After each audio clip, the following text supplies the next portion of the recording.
Injury-wise, Hardy, he'll be out dealing with the hamstring. Same with Eccles. DJ, we'll see what happens today. And then everyone else, Bodden, Billy Turner, Becton, Clemens, Joe Tippmann, we should be good. With both of those guys down, pretty big blow with your special teams unit, right? Yeah, two really, really good teams units. Irv coming up is a big deal. So we've got some reinforcements. So. A few weeks ago, I asked you what your identity is. With Brees, the game he had on Sunday, just kind of does it give you more of an idea of what the identity of this team is? Yeah, obviously, at the end of the day, you want to get the ball to your playmakers. Brees is a heck of a playmaker. Garrett, Lazard's a playmaker. He's shown that.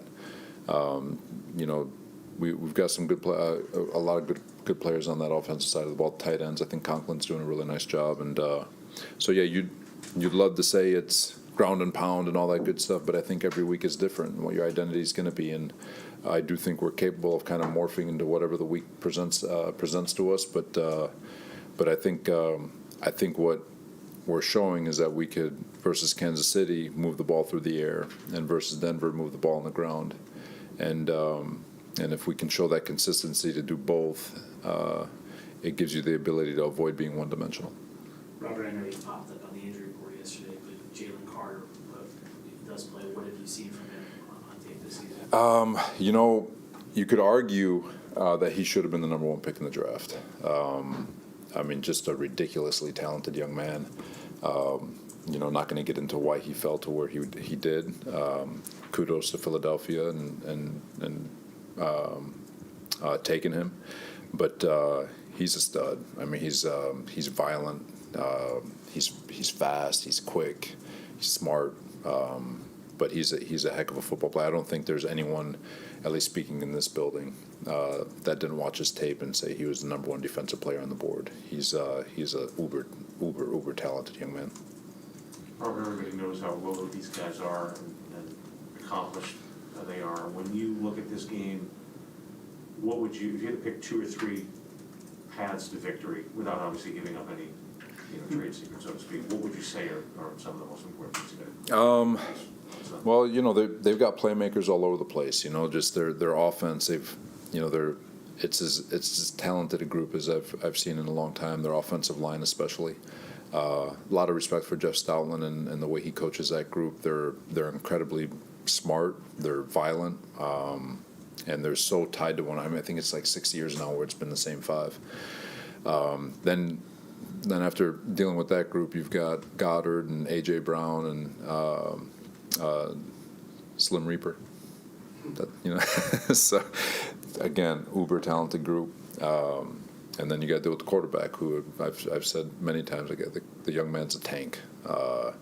He can run you over. He can throw the ball anywhere on the football field. Incredibly smart. Conducts the offense in a way that is just proficient, and they eat more clock than anybody in ball. And then on top of it, you throw in the fact that they're just well coached. So that's going to present its own challenges, and just making sure that we balance and how we play them, and then defensively, or offensively taking on that defense. And again, their front is as good as anybody in ball. They play very disciplined in the back end, and they play. I look at it; they're very similar to us in the way they play. They allow the front to get after it, and they're going to play good, smart zone coverage, eliminate explosives, and force you to beat them that way. And then obviously special teams, being with their coordinator for a few years in San Francisco. They're, again, another group that gets after it. So, there's a reason why they're the NFC champs, and that close to winning a Super Bowl. It's going to be a challenge. It seems like you guys face a different flavor of elite pass rusher every week. What does Hassan Reddick bring that makes him challenging? All kinds of juice and gas off the edge. He's definitely a problem. He's found a home. Again, another one of those guys gets drafted. He's trying to play linebacker in the NFL, and then he gets an opportunity to put his hand in the ground, and he finds life. And he's definitely found a new lease on life in that front. He's dynamic. He's versatile. They can do a lot of different things with him, and But he's a three-way rusher. He can win inside. He can win outside. He can run right through you. So he's always going to present a problem. Jermaine Johnson, we talked about all the work he did during the offseason. Just what has he brought to this team on the field this year? Another playmaker for us. He's again just another one of those dudes that you're pumped up for him. Because when you're a first-round pick, there's so much expectation to produce right away. But he's developed in a way in his pace. Had an unbelievable offseason, and he's a guy that we feel very comfortable putting out there in critical situations, whether it's first down, second down, third down, or a 2-minute situation. Got to have it. We feel comfortable about where he is. We feel comfortable about doing things that are different with him because he is so smart and versatile. But he's definitely done a really nice job, and I anticipate him only getting better too.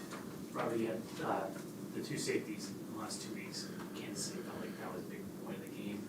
Does Morstead kind of get an assist on those? Absolutely, he does. One of the more underrated aspects of football, from not in the football world, but outside from a fan perspective, is what we call backed up situation. It's when the offense has the ball inside the 10-yard line. We call it, from defensively, we call it backed up.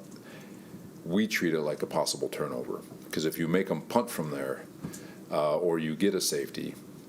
If you get a safety, obviously it is what it is. But if you can make them punt from there, odds are you're getting the ball at the logo, which offense you should get points. So you're smelling blood, and so Mo is a big part of that. To have to be aggressive, to try to pin him inside the 10-yard line with his foot, and rather than being satisfied with, all right, I got him inside the 20, which is the kind of the whatever the mark is for punters.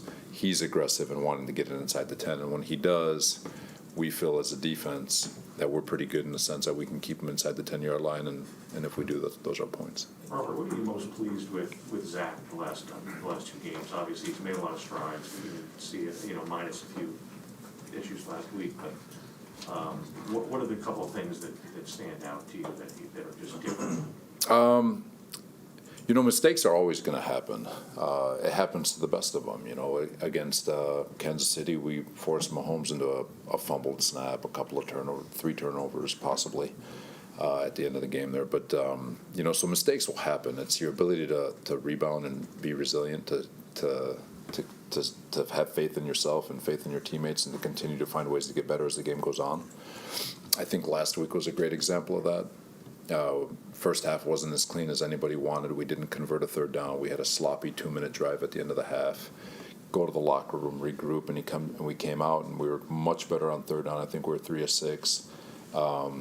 Made critical throws that kept drives moving, and even the last interception, I'll tip my hat more to Surtain than I would a mistake from Zach. But his ability to stay the course and not beat himself up for mistakes, I think is a pleasant sight.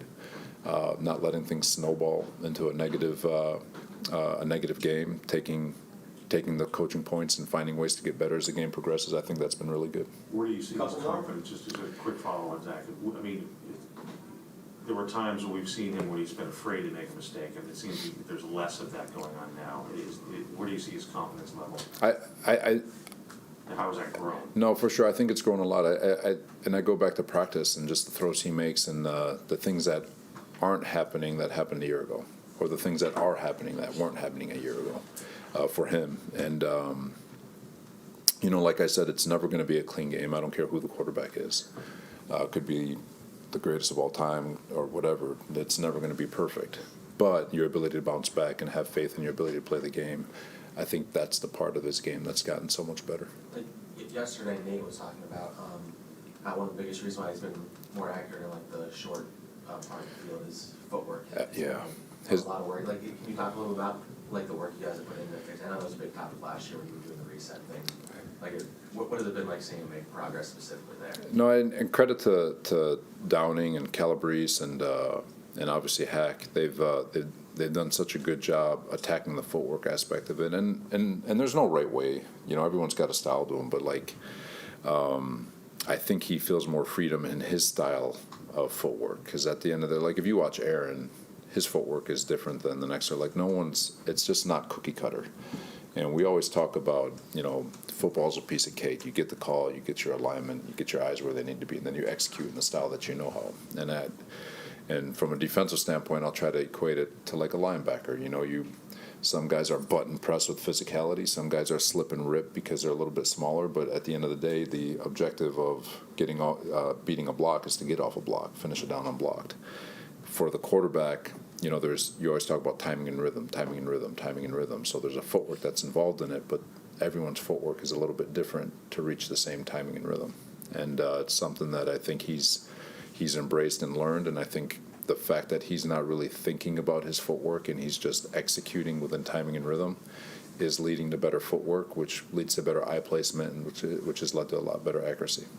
You touched on Conlon quickly before. He had some big catches last week on third downs. What has he meant to this offense? You know what, he's last year we felt like we had something special with him. He's done nothing but get better in every year of his career.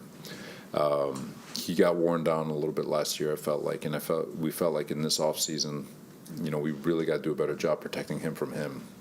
And he's not doing. I don't want to say he's gotten better, but he's doing everything that we knew that we know he's capable of. He can win one-on-ones, and he's physical at the point in blocking. He can win one-on-ones on the linebacker and the safety, and he's becoming a good outlet for the quarterback. And so he's a special talent, works his tail off. We got to continue protecting him from him, because if we gave him 100 reps, he'd take all 100. And he's just that type of guy. And but really pleased with him. Last one, Janae.